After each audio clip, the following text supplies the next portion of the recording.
ఇప్పుడు ధర్మమునందు అనురక్తి కలిగిందనుకోండి, ఎవడు ధర్మమునందు అనురక్తి కలిగి ఉంటాడో వాణ్ణి చూస్తే ఇద్దరు ప్రీతి చెందుతారు.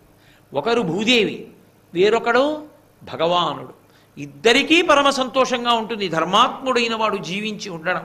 అందుకు కదూ రాక్షస కులమునందు జన్మించినప్పటికీ విభీషణుడు ఆపత్కాలమునందు కూడా నా మనసు ధర్మమునందు ప్రవర్తించుగాక అని చతుర్ముఖ బ్రహ్మగారిని వరమడిగితే నీకు మృత్యువు లేదు, చిరంజీవివి అన్నాడు.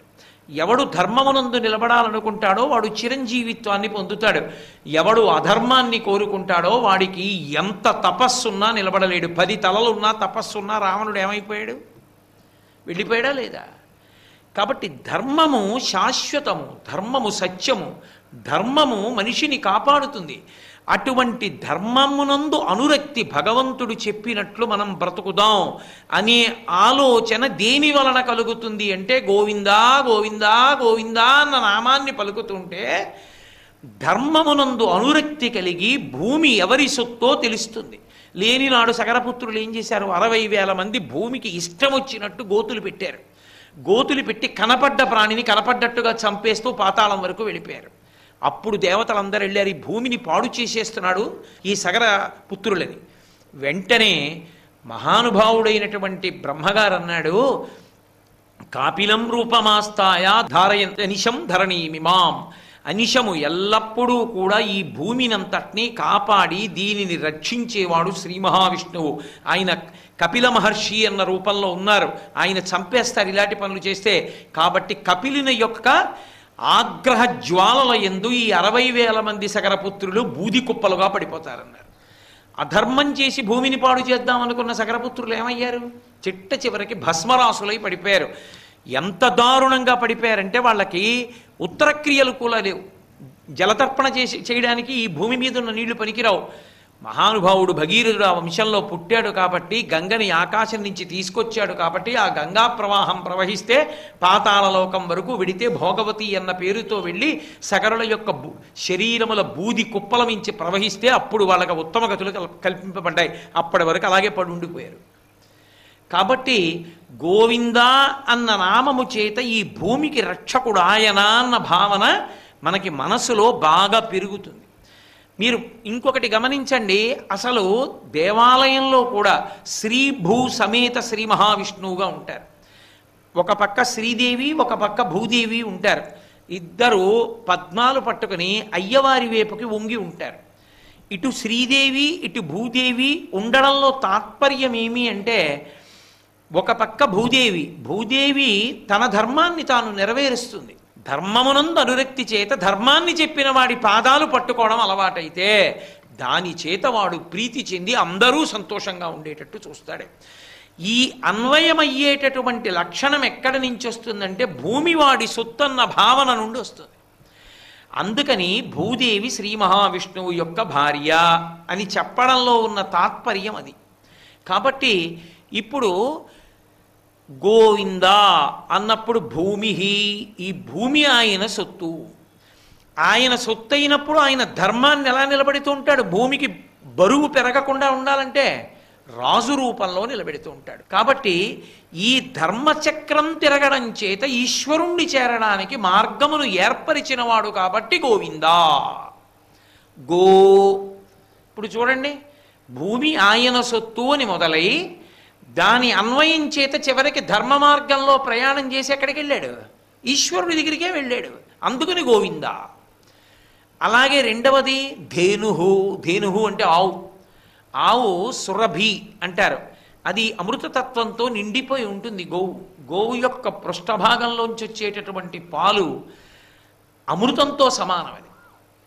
ఆ గోవు సమస్తమైనటువంటి దేవతలు సూక్ష్మాంశములతో ఆ గోవు యొక్క శరీరమునందు ప్రవేశించి ఉంటారు. యద్గృహే దుఃఖితా గావః అని మనం ప్రతిరోజు గోపూజ చేసినప్పుడు చెప్పట్లా, ఏ ఇంట గోవు బాధపడుతుందో ఆ ఇల్లు వృద్ధిలోకి రాదు, ఏ ఊళ్ళో గోవు బాధపడుతుందో ఆ ఊరు వృద్ధిలోకి రాదు, ఏ ఊళ్ళో గోపూజలు విశేషంగా ఉండి గోవు ఆదరింపబడుతుందో ఆ ఊరు వృద్ధిలోకి వస్తుంది. అదే కదా దాని తాత్పర్యం. గోవుని సృజించినవాడు, గోవు ద్వారా ఈశ్వరుణ్ణి చేరుకునేటట్టు చేసినవాడు గోవిందుడు. ఎలా అంటే గోవు అనబడేటటువంటి ప్రాణికి ఒక్కదానికే ఒక ప్రత్యేకత ఉంది. వర్ణము ఆశ్రమము అన్న అధికార భేదం లేకుండా పూజించడానికి యోగ్యమైన ఏకైక పరదేవతా స్వరూపము గోవు ఒక్కటే. ఏదో బ్రహ్మచారి ఉన్నాడనుకోండి, కొన్నే చెయ్యొచ్చు, గృహస్థు కొన్నే చెయ్యొచ్చు, సన్యాసి కొన్నే చెయ్యొచ్చు, వానప్రస్థు కొన్నే చెయ్యొచ్చు, ఏదో వివిధ వర్ణముల వాళ్ళు ఒక్కొక్కటి చెయ్యొచ్చు. కానీ గోపూజ అందరూ చెయ్యొచ్చు. గోవుకు అరటిపండు అందరూ పెట్టచ్చు, గోవుకి గడ్డి అందరూ పెట్టచ్చు, గో సేవ అందరూ చెయ్యొచ్చు. అందరి చేత ఈశ్వర సేవగా సేవ చేయించడానికి యోగ్యముగా సృజింపబడిన ప్రాణి గోవు. అటువంటి గోవు నుంచి వచ్చేటటువంటి పదార్థములు ఏ ఉన్నాయో అవన్నీ కూడా మనిషిని పుణ్యగతుల వైపుకి నడిచేటట్లుగా చేస్తాయి. ఒక ఆవుని పోషించడం, ఒక ఆవుని రక్షించడం, ఒక ఆవుని కాపాడడం, దాని గంగడోలు నిమరడం, దానికి నీళ్లు పొయ్యడం, దానికి బొట్టు పెట్టడం దగ్గర నుంచి దానికి గడ్డి పెట్టడం, దాన్ని కాపాడడం, ఇవన్నీ పుణ్యకర్మలే. ఇప్పుడు బాహ్యమునందు భూమి ఐశ్వర్యాన్నిచ్చి ఆంతరమునందు ఉన్నత పదాన్నిచ్చినట్టే గోవు కూడా పైకి ఐశ్వర్యాన్ని ఇస్తుంది. ఆంతరమునందు ఆ గోవు ఉంది కాబట్టి గోవు యొక్క మలము చేత భూమినంతటినీ శుద్ధి చేసి యజ్ఞం చేస్తాం. లేకపోతే భూమికి శుద్ధి ఎలా కుదురుతుంది? అక్కడ తొక్కాడు, అక్కడ మలం విసర్జించాడు, మూత్రం విసర్జించాడు, పశువులు తిరిగాయి, ఎలా యజ్ఞశాల కట్టడం? అంటే ఎద్దు దున్నాలి, గోమయంతో అలకాలి. ఇప్పుడు ఆ రెండిటి చేత భూమికి శుద్ధి కలుగుతుంది. ఒక యజ్ఞం చెయ్యాలి, ఒక ప్రాంగణం వెయ్యాలి, గోమయంతో శుద్ధి చెయ్యాలి. అగ్ని ఇంధనాన్ని ఎలా కాల్చేస్తుందో పంచగవ్యములు సమంత్రకంగా పుచ్చుకుంటే పాపనాశనం జరుగుతుంది.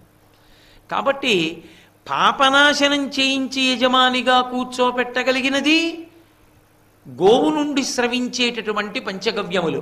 ఇప్పుడు గోవు నుంచి వచ్చినటువంటి పదార్థములతో చేసినటువంటి కర్మానుష్ఠానము వలన దేవతలు ప్రీతి చెందుతారు. బాహ్యమునందు ఐశ్వర్యం వస్తుంది, ఆంతరమునందు గోసేవ చెయ్యగా చెయ్యగా చెయ్యగా చెయ్యగా చెయ్యగా ఆంతరమునందు చిత్తశుద్ధి కలుగుతుంది. ఆ చిత్తశుద్ధి జ్ఞానావిర్భావమునకు కారణమవుతుంది, అజ్ఞానము మోక్షమునకు కారణమవుతుంది. ఇప్పుడు ధేనువును సృజించి ఆ గోవుని సేవించుట వలన బాహ్యమునందు కావలసినటువంటి ఐశ్వర్యాన్ని పొందేటట్టు, అదే గోవు యొక్క సేవ వలన ఎవరు సృజించాడో వాణ్ణే చేరుకునేటట్టు చేసిన వాడెవరో వాడు గోవింద. ద్వారకానగరంలో కృష్ణ సన్నిధానంలో శమంతకమణితో ప్రజలకి సేవ చేస్తూ సంతోషంగా జీవనం చేసి కృష్ణ పరమాత్మ యందు తరించిపోయాడు. అటువంటి పరమధర్మాత్ముడైన అక్రూరుడు పుట్టడానికి కారణం ఏది అంటే ఆయన తల్లి అయినటువంటి గాంధినికి తండ్రి అయినటువంటి వాడు, అంటే ఆయన తాతగారు మాతామహుడు ప్రతిరోజు ఒక గోవు చప్పున కొంతకాలం దానం చేశాడు. గోవుని అంతకాలం దానం చేసిన కారణం చేత అంతటి మహితాత్ముడైనటువంటి ధర్మాత్ముడు వాళ్ళ వంశంలో పుట్టాడు. తెల్లవారి లేస్తే నవవిధ భక్తుల దగ్గరికి వచ్చేటప్పటికి శ్రవణం, కీర్తనం, విష్ణోహ స్మరణం, పాదసేవనం, అర్చనం, వందనం, దాస్యం, సఖ్యం, ఆత్మనివేదనం అని నవవిధ భక్తులు చెప్తే, నవవిధ భక్తులు అంటే 9 రకాల భక్తులు కావు. ఇందులో ఏ మార్గమును పట్టుకున్నా పరమేశ్వరుణ్ణి చేరుతారు. నవవిధ భక్తి మార్గములవి.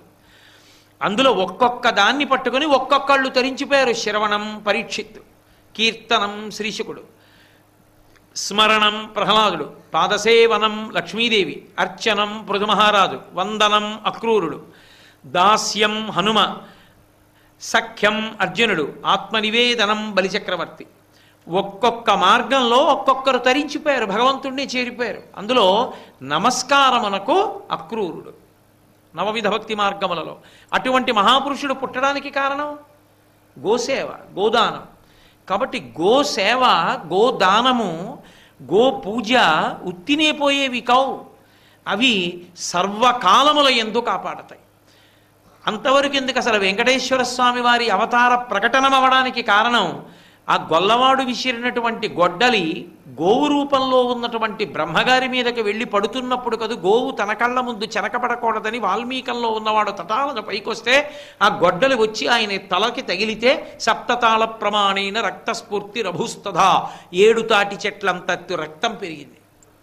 అంటే అంత రక్తం తనది పైకొచ్చినా సరే ఒక గోవుని రక్షించడానికి వెంకటేశ్వరావతారం పైకొచ్చి. కాబట్టి గోవింద. ఆవుని కాపాడితే, ఆవుని సేవిస్తే బాహ్యమునందు ఐశ్వర్యము, ఆంతరమునందు ఆ గోసేవా ఫలిత రూపముగా చిత్తశుద్ధి, దాని వలన మోక్షము, జ్ఞానాన్ని పొంది ఇవి ఇవ్వగలిగినటువంటి వాడెవరో వాడు గోవిందుడు. కాబట్టి గోవిందా గోవిందా గోవిందా అని అనుకోవడం వల్ల ఏమొస్తుంది అంటే, ఏదో ఇవేవి మనకి అతీతంగా ఎక్కడో ఉన్నటువంటివి కావు. కామధేను వస్తుంది, కల్పవృక్షం వస్తుంది అని చెప్పక్కర్లేదు. మన కళ్ళ ముందు తిరుగాడుతున్నవి. భూమి మీద నిలబడకుండా ఎవడుంటాడు? ఆ భూమి పట్ల పవిత్ర భావన పెరగడమే పరమేశ్వరుణ్ణి చేరిపోవడానికి మార్గమైపోతుంది. ఇది ఇవ్వగలిగినటువంటి నామము గోవిందనామము. ఎందుకని? ఎవరు పేరు పెట్టి పిలుస్తున్నామో వాడికి ఇది ఇచ్చే లక్షణం ఉంది అని శాస్త్రం చెప్తోంది కాబట్టి.